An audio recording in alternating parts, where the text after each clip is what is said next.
समाधी सोहळ्याला गेले आणि नामदेव रायासाठी देव सोबत गेले.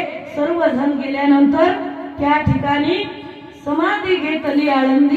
आळंदीला समाधी झाली आणि देव ज्ञानोबा रायासाठी रडत आहे.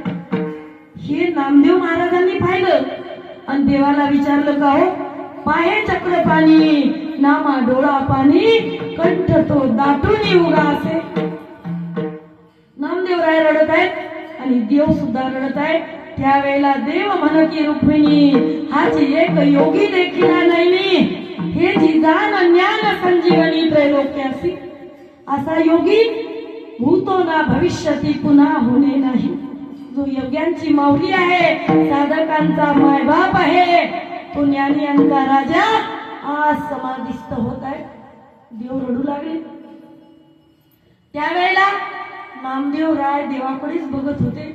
घरी आले, पंढरपूर मध्ये आले आणि नामदेव रायांनी हट्टच घेतला, देवा जसे तुम्ही ज्ञान राजासाठी रडले तसे माझ्यासाठी रडाल का हो.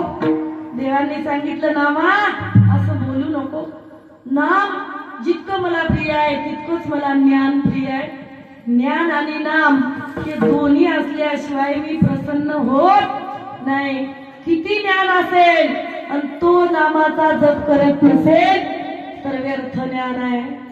कारण नामाचा जप त्रिवेणी संगमाला जरी जाऊन आलं आणि चित्त नामीच्या ठिकाणी नसलं तर माऊली म्हणतात तरी ते व्यर्थ आहे. योग्यांची माऊली आहेत पण हरिपाठ लिहत असताना सांगतात हरिमुखे म्हणा, हरिमुखे म्हणा. जर माऊली आपल्याला नामाकडे एवढं वळवताय तर नामाला खूप महत्व आहे. नामा तू मेल्यानंतर, तू समाधी घेतल्यानंतर मला खूप रडायला येईल अशा गोष्टी करू नको.